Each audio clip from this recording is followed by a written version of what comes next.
I mean, one example, I think, I've already mentioned the example in Yugoslavia. The fact that the way the Holocaust was remembered in Yugoslavia was wrong. They didn't denazify. They emphasized the unity of people. They emphasized the resistance movement. Well, you know, over 4,000 Yugoslav Jews fought in the resistance movement. Over 1,500 of them died in combat. There were Roma partisans who also fought and died in the resistance movement.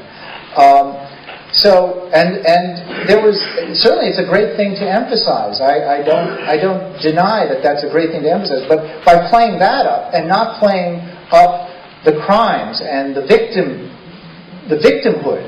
of these people, what happened, the martyrdom really of these victims, they didn't want to emphasize that. They didn't want to rock the boat between the nationalities.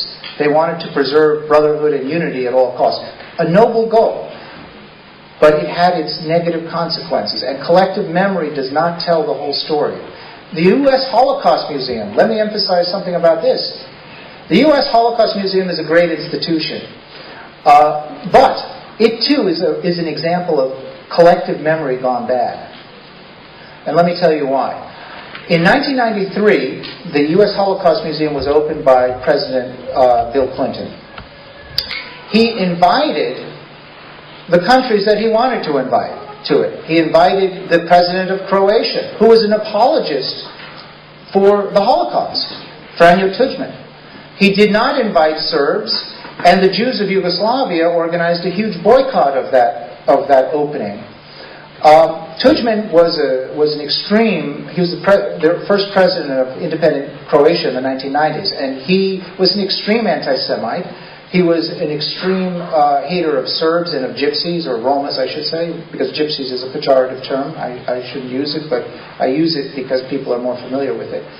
And the U.S. Holocaust Museum catered to a depiction of the Holocaust that favored the foreign policy of the U.S. government. I can read you I'll give you a brief reading of something from the U.S. Holocaust Museum's own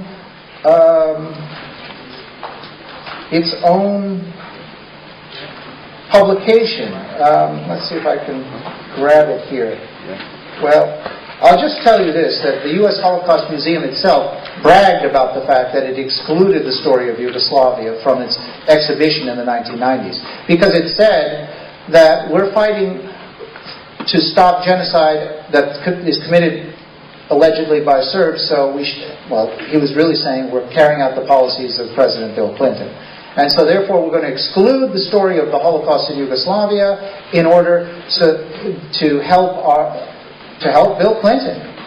Well, that's an example. Now, all of that has been changed since 2000, but I just wanted to say that this is an example where society's collective memory is flawed, and sometimes very badly flawed.